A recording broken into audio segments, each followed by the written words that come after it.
Today, we analyze the digital stalker and also break down the vulnerabilities of IoT devices. Not only is your data in danger, but also your life. Joshua Stilman is his name. He's accused of creating explicit AI images of women and then using them to threaten his victims. You could just point and click your way to it like you were watching Netflix. You could even open up the live streams in VLC or cast it to a television. Only one still in the room. Go. And this time I heard it distinctively. I looked up and the blue light was on and the camera was rolling. Welcome back to Grimworld. I'm your host, Devin Roberts. The time has come. We are now living in the era of the digital stalker. Did you know that IoT devices now enable home invasions? Did you know that stalkers are using AI technology for blackmail and in some cases even murder? It's easy to look the other way, as long as it doesn't happen to you, right? Right. We live with an illusion of a digital fortress. January 2026, Joshua Stilman of Commerce Township, Michigan, pleaded guilty to cyberstalking after using AI to create explicit images of a victim. He threatened to release these AI-generated images to the victim's social media followers. His sentencing is scheduled for May 2026. These days, stalkers, bullies, and predators can all hide behind the guise of a computer screen. To hack hardware and IoT devices, then you should definitely check out the beginning. You stupid, ungrateful piece of... All directed at one woman. February 2026, a Minneapolis man was targeting immigration's officials. He was arrested and charged with cyberstalking and threatening to kill ICE, Immigration and Customs Enforcement officers. You see, we would like to think that once we get home, we lock ourselves away and are not accessible. At night, we keep ourselves glued to our cloud-based linked cameras. In bed, we log off our platforms so we are not compromised by a hacker. We protect our family's lives with stored login and password credentials that literally lock our front door tight. What could go wrong? In this episode, this convenience of a smart ecosystem is completely torn into high-end vulnerability. Yeah, I said it. That's a very, very unwise decision. It's up to you now. Save your own life. It's eerie to think that someone is always watching. Let's analyze the psychological impact of the invisible observer. Just last year, the San Diego Police Department arrested a woman accused of spying on her ex-husband's family through Ring cameras. How many of y'all have a Ring camera at home? Tap in.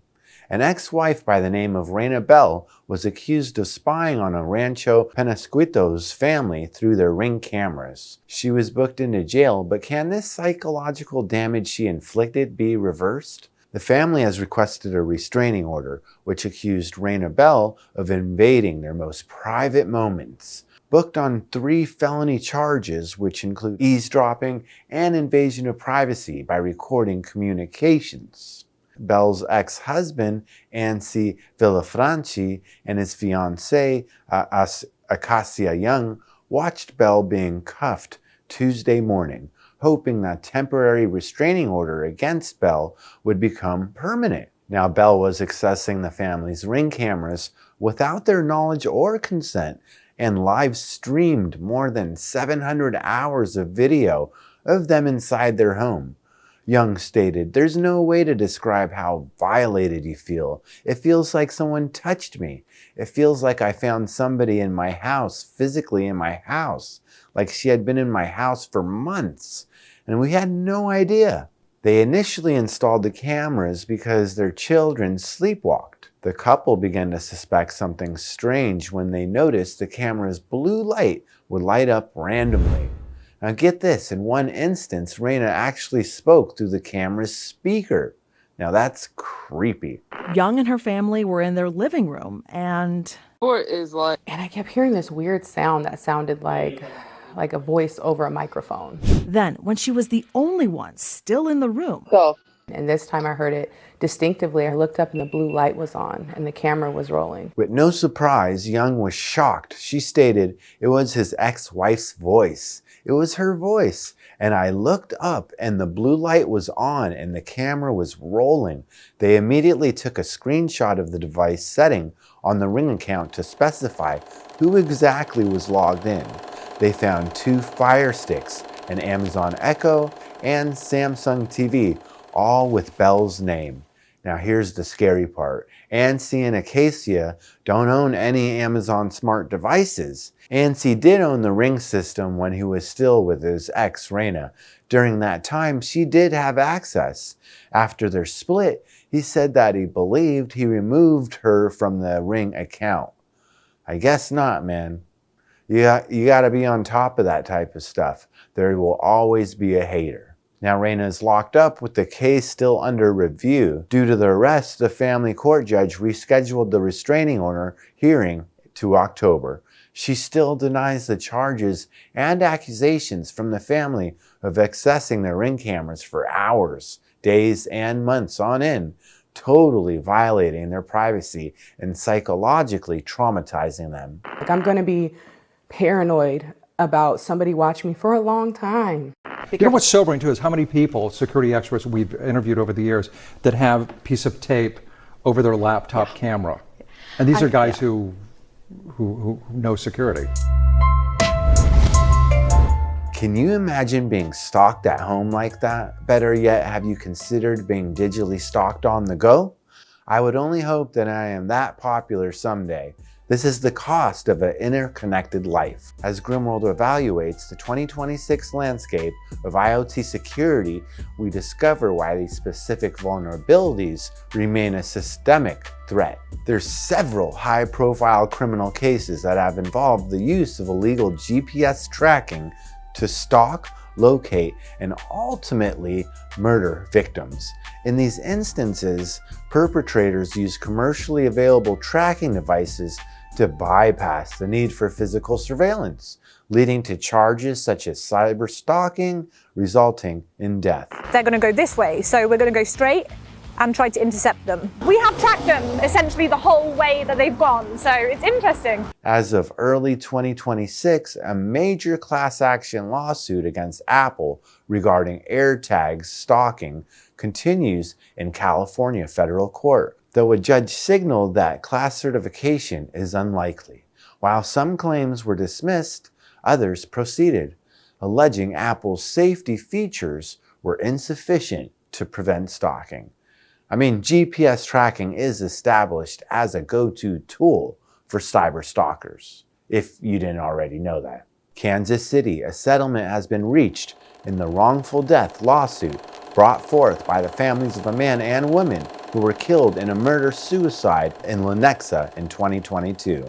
On February 27, 2022, investigators say Dustin Johnson, 37, shot and killed his ex-girlfriend, 22-year-old Sarah Beck, and 20-year-old John Williamson II, who Beck had been seeing before committing suicide. Beck's and Williamson's families sued the GPS company Happen Holdings Incorporated, formerly Spytech GPS Incorporated, that made the GPS Johnson used to track Beck before murdering her and Williamson. In sickness and in health, until the day you die.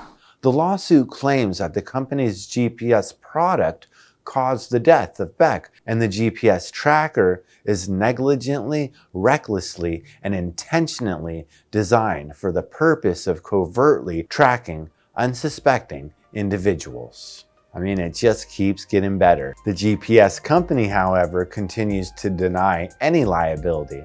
The parents have settled the lawsuit for an undisclosed amount, according to court documents.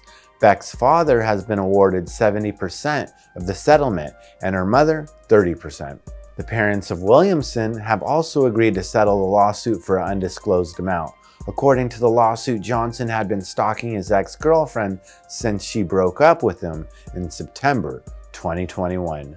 Beck began noticing Johnson following her while she was driving and said that he would show up at locations she was at. This allegedly continued until she was murdered. There had been ongoing issues and challenges, and stalking, it makes it even harder. It makes it even harder to accept. According to the lawsuit, Beck and her father tried to figure out how Johnson was tracking her. They installed security equipment and cameras, checked her phone, searched her car, and even went to the police. However, no one could figure out how Johnson was tracking her, the lawsuit states. It wasn't until after her death that investigators discovered he'd been using a SpyTech GPS tracker. It all came down to that, right?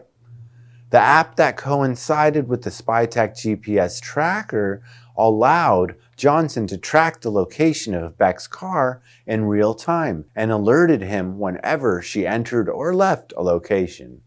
The lawsuit claims that without the GPS tracker, Johnson never would have been able to find Williamson's home, where the murder-suicide occurred. 2 Kansas City area families bonded by tragedy are now suing a tracking device company. I don't want the rest of my life to think the only reason why me and her know each other is because our children were killed.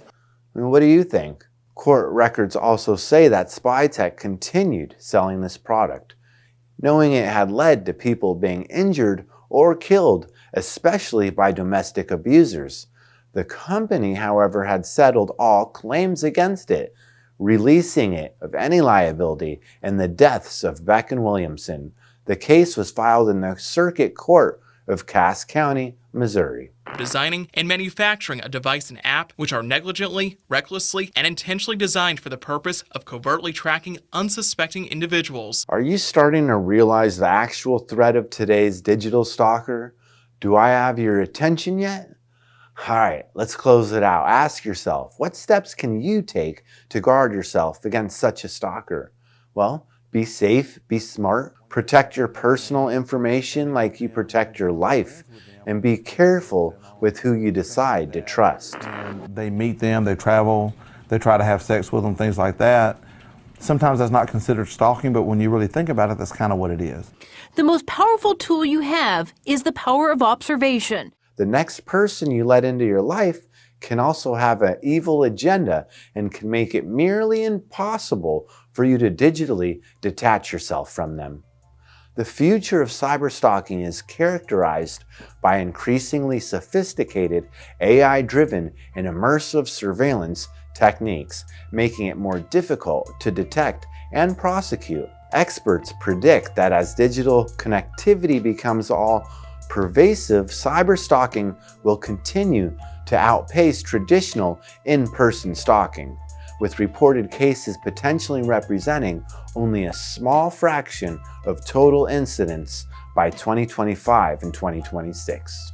At the end of the day, if you don't trust someone in your own house while you're not there, that's enough said right there. I think it's time to reintroduce the idea of being streetwise. But about a half dozen messages later, things quickly turned frightening. They were more sexually oriented and a little bit more deranged. Stuff about how he wanted to kill me before I kill him. I could watch a man rollerblade and then take a break to watch rollerblading videos on his phone. How? Because the camera's AI automatically zoomed in on it. In this digital age, is it a must that we must balance total convenience over a risk of a compromised sanctuary? For real though, if you insist on always using a private VPN, what are you hiding anyway? And what are your favorite IoT devices not telling you? This has been Grimworld. Don't forget to subscribe and check out our Spotify. I'm out.